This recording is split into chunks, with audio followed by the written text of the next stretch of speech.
Hello, everyone, and thank you for delving down into this rabbit hole for my Serendipity post on unforeseen consequences. I tried really hard to find an Alice in Wonderland avatar, and it was a lot more difficult than I anticipated, so I am now the Cheshire Cat or some iteration thereof. The topic intrigued me when we first heard about it from Geoffrey Hinton, one of the godfathers of AI, when he expressed his regrets during week 4, unit 2 of the course. In his New York Times podcast, The Godfather of AI has some regrets. Why this topic is emerging scholars on the brink of creating potentially world impacting work, understanding the nuances of invention, specifically unforeseen consequences, and the potential for regret, I think is crucial. Additionally, I was fascinated by the concept of failure and its relationship with success and our ineffectual foresight as a species. I wondered if mankind is doomed to go mad with regret and helplessness, much like Alice tumbling down the rabbit hole, so I had to find out. Starting with Hinton, the divergence between his intentions and the eventual outcomes of his work is profound. Interestingly, Hinton actually quit his role at Google so that he could talk about the things he was scared of. He was not able to do that while he was working on AI at Google. This decision underscores the seriousness of his concerns and the intensity of his regret.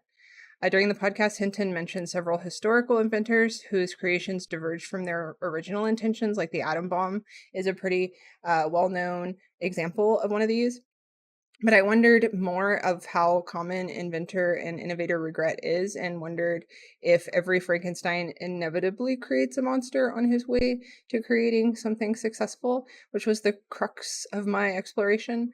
Another godfather of AI, Joshua Bengio, admitted to feeling lost about his contributions to AI.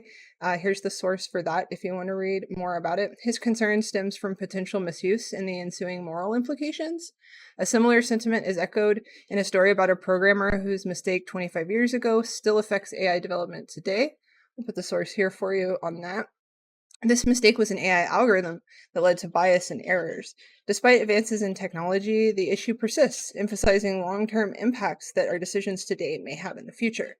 Outside of AI, inventor regret exists across various industries.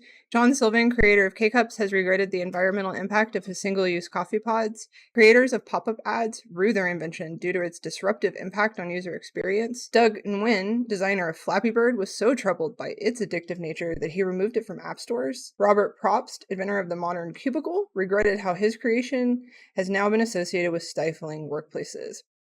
These examples underscore how unforeseen consequences can overshadow initial benefits, leading to regret. I came across many other examples of inventors who spend their lives regretting their inventions and fighting their mistakes. It's a compelling and somewhat cautionary tale, making our journey down this rabbit hole a bit like Alice's Adventures in Wonderland, a place of curiosity, wonder, and a fair bit of madness.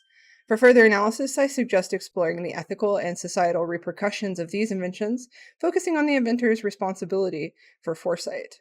So here's a question for our discussion. How can we, as future creators, learn from these experiences to foresee and mitigate negative consequences? To what extent should we be held accountable for the unforeseen effects of the inventions we make today?